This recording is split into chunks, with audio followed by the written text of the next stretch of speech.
questo esercizio che vi propongo vediamo come è possibile determinare quella che si chiama resa di una reazione chimica o rendimento di una reazione chimica.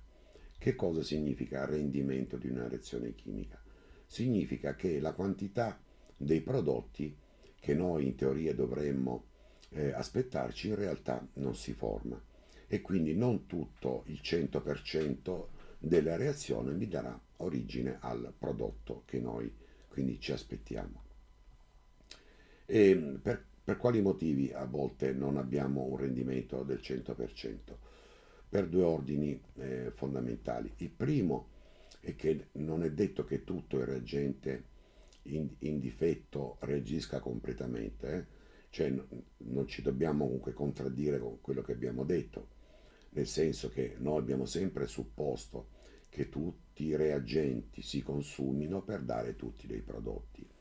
Però in questo caso possiamo ammettere che benché la reazione diciamo tecnicamente possa essere eh, al 100%, può accadere che una quota di un reagente, anche se limitante, non reagisca completamente.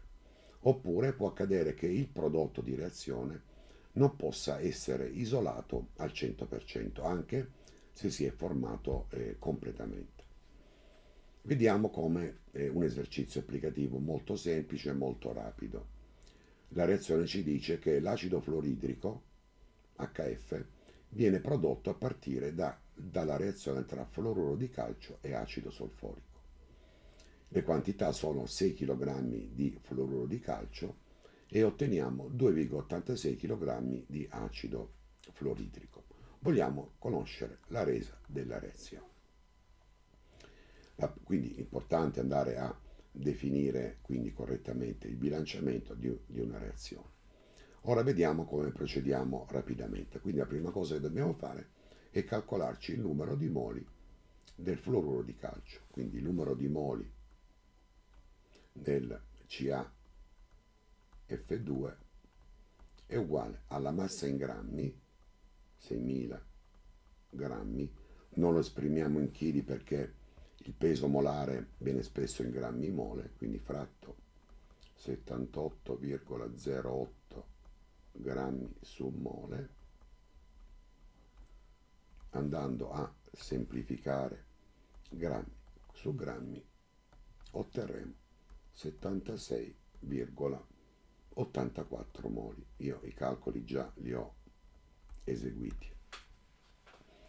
Benissimo, adesso poniamo convenzionalmente 76,84 uguale ad x, ripeto, soltanto non è un'incognita ma solo un modo diciamo rapido per avere la tabella completa in ogni sua parte. Quindi scriviamo sotto il fluoruro di calcio le moli che hanno reagito. L'acido solforico è in eccesso per cui non ci interessa, allo stato iniziale non abbiamo né moli di solfato né moli di acido fluoridrico. Quante se ne formeranno? Se ne formeranno X di solfato di calcio e 2X di acido fluoridrico. Quante se ne consumeranno?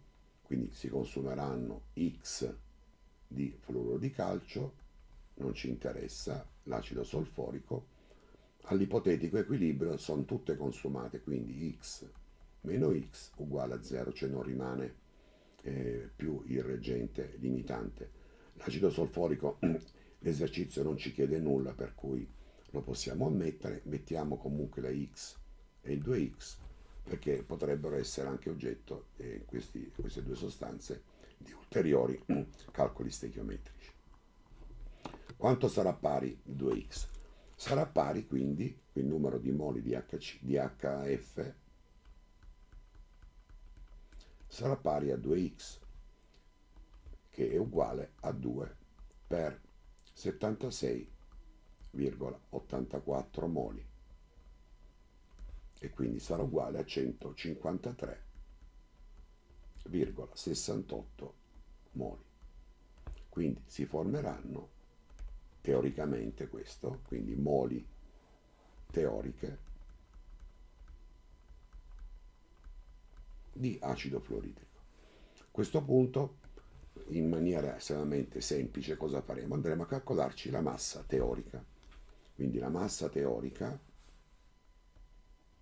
dell'HF sarà pari a 153,68 moli per il peso molare, che è 20 grammi su moli, quindi andando a semplificare otterremo 3,073 kg, che è la resa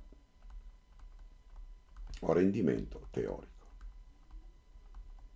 A questo punto, per determinare la resa percentuale, dovremmo quindi eseguire il rapporto tra la resa effettiva che abbiamo avuto, quindi 2,86 kg,